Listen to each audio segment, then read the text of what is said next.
மத்திய அமைச்சர் சந்திச்சிருக்கீங்க, இந்த சந்திப்புக்கான காரணம் என்ன சார்? இல்ல ஒரு நிமிஷம் நல்ல ஒரு பேச்சுவார்த்தை நிமிடமாக தான் பார்த்துருக்கோம். ஏன்னா இன்னும் குழப்படி போயிட்டு இருக்கனால அதுக்காக சீக்கிரம், ஏன்னா நாங்களும் தாக்குதல் நாங்கள் நாமினேஷன் தாக்கல் செய்யணும், அதுக்காக நாங்கள் வெயிட் பண்ணிட்டு இருக்கோம். நாங்கள் அதை இப்போ சொன்ன மாதிரி நான் எல்லாத்துக்கும் ப்ரிப்பேர்டாக இருக்கோம். எங்களுக்கு எதுனாலும் ஒரு சீக்கிரம் சொல்லிட்டா கொஞ்சம் நல்லா இருக்குங்கிறதுக்காக சொல்லியிருக்கோம். நான் சொன்ன மாதிரி தான் எங்களுக்கு நடத்த பேச்சுவார்த்தையில் ஏதோ முக்கிய முடிவுகள் எதுவும் எடுக்கப்பட்டது ஏதோ மத்திய அமைச்சர் ஏதோ வலியுறுத்திருக்காரா? நம்மளே வலியுறுத்தலை, திரு சிஎம் அவர்கள் தான் சொல்லணும்.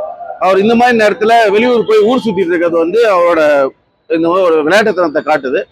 அதை வெயிட் பண்ணுவோம். ஏன்னா அவர் வந்து சீக்கிரம் ஒரு முடிவை சொல்லிட்டாங்கன்னா அடுத்த வேலையை நாங்கள் பார்க்க ஆரம்பிக்கணும். நாங்களும் எல்லாத்துக்கும் ரெடியாக இருக்கோம், எல்லாத்துக்கும் தயாராக இருக்கோம். இதனாலும் சந்திக்க ரெடி. முதலமைச்சர் உங்களை கூட்டணியிலிருந்து வெளியேற்றணும்னு சொல்றதுக்கான காரணம் என்னவா இருக்கும்னு நினைக்கிறீங்க சார்? இல்லை, வெளில என்ன சொல்றாங்கன்னா எல்லாம் எதிர்பார்க்குற மாதிரி அவர் கொஞ்சம் பயந்துட்டாருங்கிற மாதிரி சொல்றாங்க.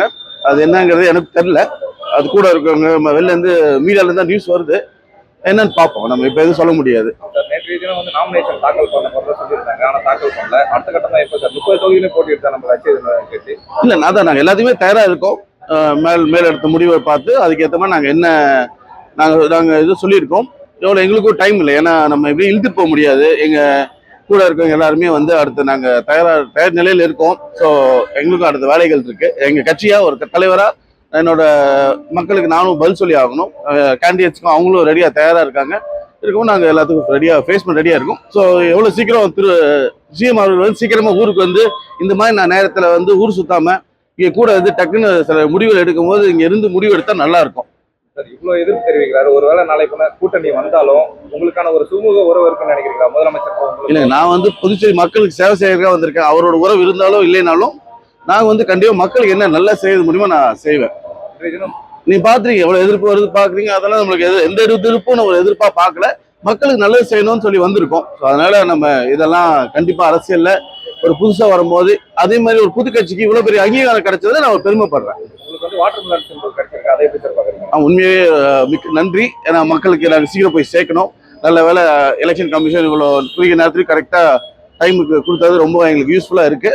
அதுக்கும் நான் நன்றியை தெரிவிச்சுக்கிறேன். மத்திய அமைச்சரோட இன்று நடைபெற்ற இந்த பேச்சுவார்த்தை சுமூகமா முடிஞ்சதா? உங்களுக்கு திருப்தி அளிக்கும் வகையில் இருந்தா? இல்லைங்க, அதான் எல்லாமே முதலமைச்சர் எடுக்கிற முடிவுல தான் இருக்குன்னு சொல்றாங்க. அதான் அவர் சீக்கிரம் முடிவு எடுத்து சொல்லிட்டாருன்னா எங்க அடுத்த வேலைகள் செய்ய ஈஸியா இருக்கும். எங்களுக்கு எல்லாத்துக்கும் சப்போர்ட்டிவா இருக்கு. எங்களை பொறுத்த வரைக்கும் அவங்களை பொறுத்த வரைக்கும் உரிய மரியாதையும் உரிய நம்பிக்கையான பேச்சுவார்த்தையும் நடத்திட்டு இருக்காங்க. அதான் எங்களுக்கு வந்தாலும் நல்லது, வரலைன்னா ரொம்ப நல்லது. ரொம்ப நன்றி.